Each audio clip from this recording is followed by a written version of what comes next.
अवां ॾिसी रहिया आहियो KTV वर्ल्ड ऑफ न्यूज़ यानी ख़बरुनि जी दुनिया।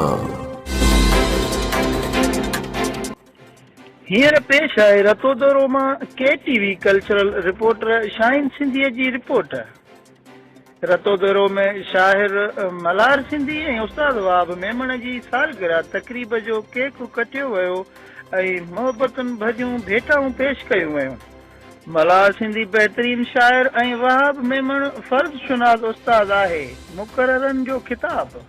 तफ़सीली ख़बर मूजिबि ऑल प्राइवेट स्कूल्स एसोसिएशन ऐं सिंधी अदबी संगत शाख रतोदेरो पारां गॾियल तौर नाले वारे शाइर प्रोफेसर मलार सिंधी ऐं उस्ताद अब्दुल वहाब मेमण जी सालगिरह तक़रीब थईम हाउस ते थी गुज़री, जंहिंमें नाले वारे अदीब मुश्ताक बुखारी, मज़ामती शाइर साकी बुड़ो, तालीमी माहिर निशात थईम, समाजी अॻवान सैयद आबिद हुसैन शाह, अब्दुल हफ़ीज़ अबड़ो, नईम बुखारी, अब्दुल समी मेमण, ज़ियादीन सियारो, मजीद सीलरो, फयाज़ बलोच ऐं ॿियनि शिरकत कई। तक़रीब में संदन सालगिरहनि जा केक बि काटिया विया ऐं दोस्तनि खेनि अजरकनि ऐं गुलनि जा तोहफ़ा पिणु ॾिना।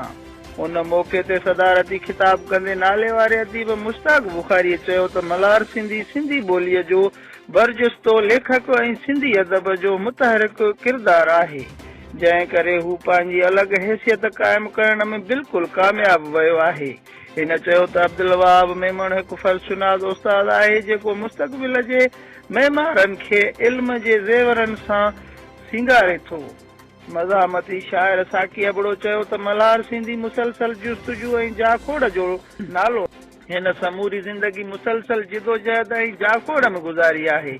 हुन चयो त अब्दुल वहाब मेमण रतेदेरे जे बहितरीन उस्तादनि में शामिल आहे, जेको वॾे वक़्त खां तालीमी ज़िम्मेवारियूं ईमानदारीअ सां सर अंजाम ॾींदो पियो अचे। तालीमी माहिर निशात थईम ऐं अब्दुल हफ़ीज़ अबड़ो चयो त मलार सिंधी ऐं अब्दुल वहाब मेमण बहितरीन इल्मी ऐं अदबी शख़्सियतूं आहिनि। इल्मी ऐं अदबी हवाले सां संदन वॾो किरदारु रहियो आहे।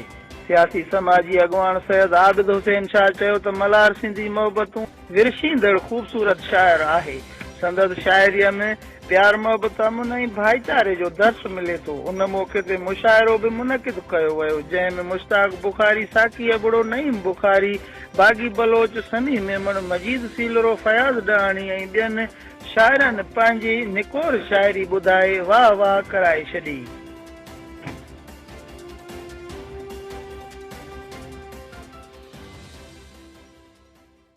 ख़बरुनि जी दुनिया।